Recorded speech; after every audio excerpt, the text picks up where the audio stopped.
حضرت علی رضی اللہ تعالی عنہ نے فرمایا، چار باتیں اپنی بیوی کو کبھی مت بتانا۔ کبھی بیوی کے سامنے رونا مت، چاہے کتنی بھی تکلیف ہو، کتنی بھی پریشانی ہو، چاہے اندر سے کتنے ہی ٹوٹ چکے ہوں، لیکن بیوی کے سامنے کبھی آنسو مت بہانا، ورنہ ساری زندگی تمہاری بیوی یہی سمجھے گی یہ مرد بہت کمزور ہے، اپنے جذبات پر قابو نہیں پا سکتا، چھوٹی چھوٹی چیزوں پہ اداس ہو جاتا ہے، لہٰذا وہ تمہیں کمزور سمجھنا شروع کر دے گی۔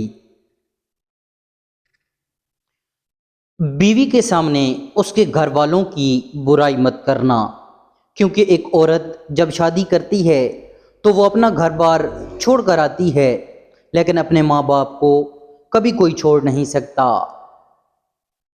عورت کو کبھی بھی اپنی کمائی مت بتانا، کیونکہ ایک مرد کو ہی پتہ ہوتا ہے کہ گھر کس طرح چلانا ہے، سب کے خرچے کس طرح پورے کرنے ہیں۔ وہاں عورت کو اس کا خرچ ضرور دیں، اس کی ضروریات کا خیال رکھیں۔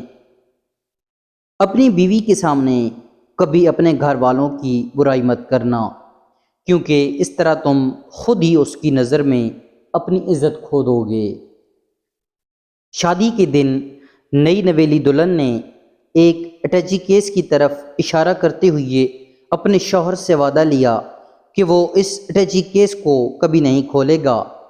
شوہر نے وعدہ کر لیا۔ شادی کے 50ویں سال بیوی جب بستر مرگ پر پڑی تھی تو خاوند نے اسے اٹیچی کیس یاد دلایا۔ بیوی بولی، اب یہ وقت ہے اس کو کھولنے کا، اب آپ اس اٹیچی کیس کو کھول لیں۔ خاوند نے اٹیچی کیس کھولا تو اس میں سے 2 گڑیاں نکلیں۔ خاوند کے پوچھنے پر اس نے بتایا، میری ماں نے مجھے کامیاب زندگی کا راز بتاتے ہوئے نصیحت کی تھی کہ غصہ پی جانا بہت ہی اچھا ہے، اور ماں نے مجھے طریقہ بتایا کہ جب بھی اپنے خاوند کی کسی بات پر غصہ آئے تو تم بجائے خاوند پر غصہ نکالنے کے ایک گڑیا سی لیا کرنا۔ تو مجھے جب بھی آپ کی کسی بات پر غصہ آیا تو میں نے گڑیا سی لی۔ خاوند 2 گڑیاں دیکھ کر بہت خوش ہوا کہ اس نے اپنی بیوی کو کتنا خوش رکھا، کیونکہ بیوی نے 50 سال کی کامیاب زندگی میں صرف 2 گھڑیاں ہی بنائی تھیں۔ محبت میں شدت معنی نہیں رکھتی، محبت میں عزت معنی رکھتی ہے۔ ایک ہوتا ہے کسی کو اپنی طبیعت کے مطابق ڈھال لینا، اور دوسرا ہوتا ہے کسی کی طبیعت کے مطابق ڈھل جانا۔ ان دونوں پہلوؤں میں انداز نرمی اور محبت والا ہو تو تب ہی رشتے بنتے ہیں، ورنہ جھگڑوں کے سوا کچھ حاصل نہیں ہوتا۔